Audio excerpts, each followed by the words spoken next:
The South Yorkshire Pension Authority responsible investment policy states that investment should do no harm. Other councils, such as Waltham Forest and Bristol, have publicly stated a clear intention that their local authority pension funds will divest from arms companies that send military equipment and parts to Israel to be used against the Palestinian population. It is unacceptable that South Yorkshire Pensions Authority and its investments is complicit in actively harming Palestinian people. I understand Sheffield City Council does not directly control South Yorkshire Pensions Authority's investments. However, it is in the power of Sheffield City Council to write to South Yorkshire Pensions Authority and to make a statement that urges them to divest from all companies that are complicit in violation of Palestinian human rights. Will they do so?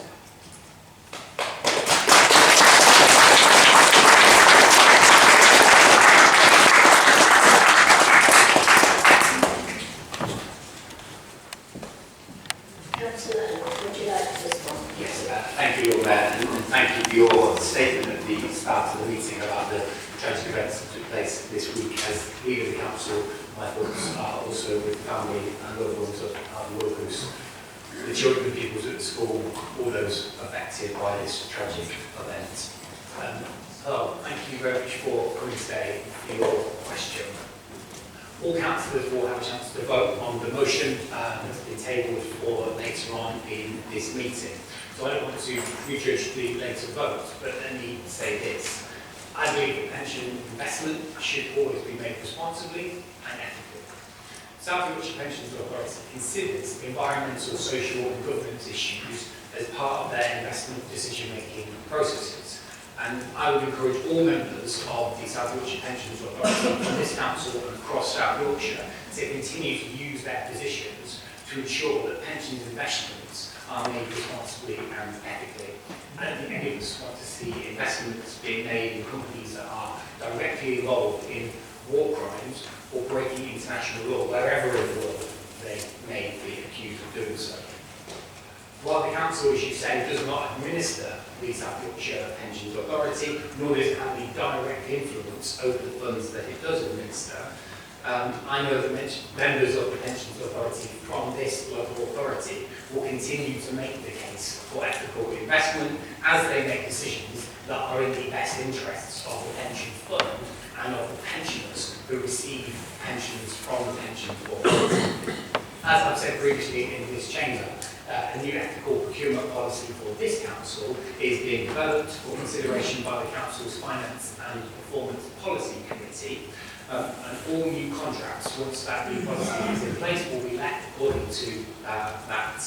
This will ensure that we take fully into account environmental, social and governance matters once we make procurement decisions, and we want to make sure that our city holds itself to the highest possible standards. So there's a debate later on, and thank you very much for coming and asking the question. Thank you. In Sheffield, we have all been horrified by the unrelenting Israeli state onslaught on the devastated Gaza Strip.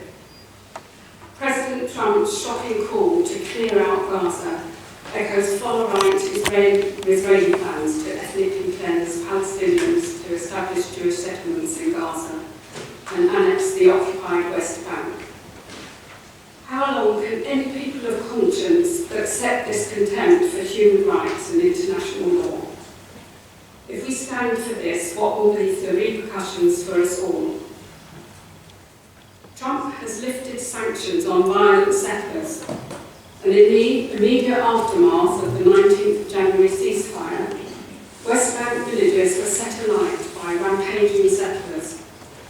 The scenes in Jenin echo the Gaza nightmare, with massacres and sniper deaths of children, including 2-year-old Layla Al-Khatib, shot in the head in her own home. Deaths by bombings rise incrementally.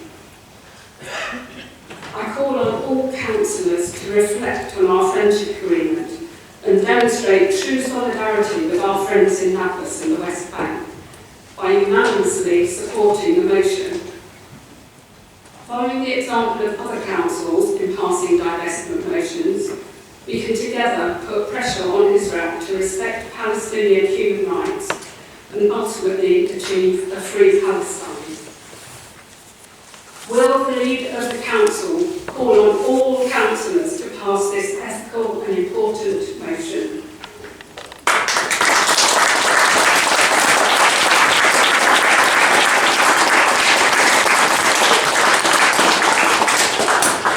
Councillor Tom Hermont, Chair of Structural Resources Policy Committee, and leader of the Council to respond.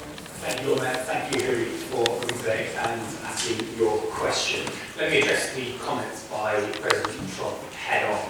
The future for Palestinians is in their own home. Palestinians must be able to return to their homes and rebuild their shattered lives.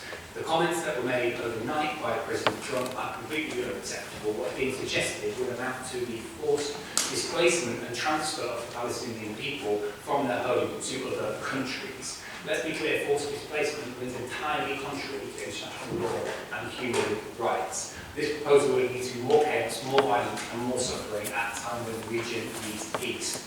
The Foreign Secretary has confirmed this morning that the government's position on this is clear, that we must see two states and that we must see Palestinians living and prospering in their homelands in Gaza and in the West Bank. This Council has recognised Palestine, and I'm pleased and proud that last year we took the decision to extend the hand of friendship to Nablus in the West Bank, and also pleased that later this month we will have an opportunity to welcome a delegation from Nablus to the city. I know that the Lord Mayor will be hosting that delegation here in the Town Hall. We will discuss the motion later on in the meeting, and every councillor will have a chance to vote on it. But I hope you are clear where I stand. I'm sure many other people would take the same view about the comments that we heard from America overnight. Thank you.